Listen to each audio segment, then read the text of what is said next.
Hello, my name is Benjamin Hart. I'm an American attorney and the Managing Director of Integrity Legal here in Bangkok, Thailand. As the title of this video suggests, we're discussing the change in demographics associated with sort of the expat population here in Thailand. Basically, in my mind, things are changing and we're seeing a different demography in terms of the types of expats we're seeing both coming into Thailand and staying longer term. I thought of making this video after reading a recent article from the Pattaya Mail, that's pattayamail.com. Article is titled, Foreigners in Thai Law, the Changing Pattaya Scenario. Quoting directly, the number of annual extensions of stay here in Thailand based on retirement or marriage has fallen by around half since around the turn of the century. Yeah, one thing going on here is, look, there was a different demography that was coming to Thailand to live some 20 years ago than there is now.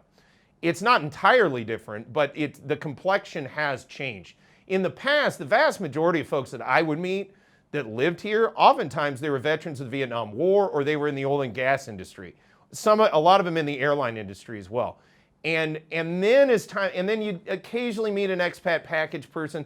I was a real anomaly. I was young. I'd come out here. I got set up on my own out here and did my thing. Not the most common thing, not unheard of, but pretty low in terms of the numbers. I've said it before and I'll say it again. There was a time when I was the youngest person in virtually any room I walked in of expats in Thailand.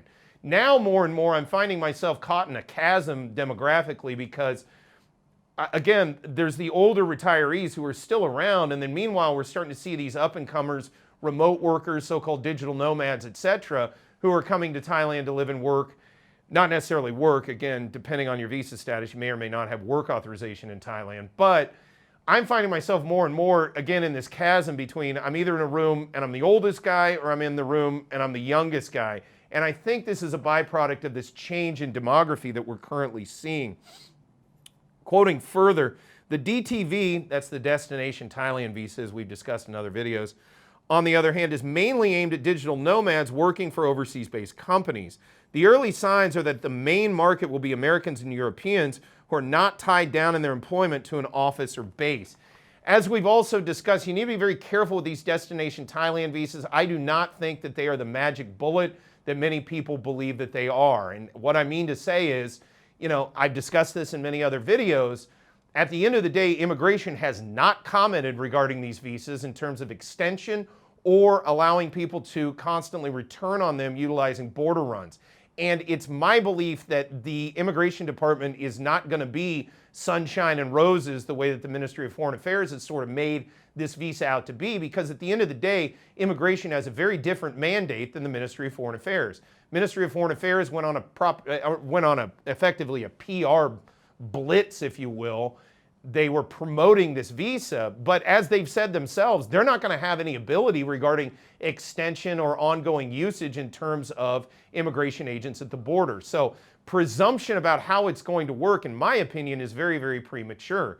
That being said, back to the demography of things, yes, we are definitely seeing a shift where at one time, again, it was sort of 80-20. 80% of the folks you'd see out here as expats were retirees, and about 20% were working or younger or doing other things. I think that demography is going to start hitting more and more equilibrium. Now, again, we're talking more about Farang, if you will, Americans and Europeans. How exactly this plays in with the changes in terms of travel habits by, for example, Indian nationals, Chinese nationals, other countries around the world who are more and more finding interest in coming to Thailand as tourists or to come here to live and possibly even work. How that all factors together remains to be seen, but we'll certainly keep you updated on this channel as the situation evolves.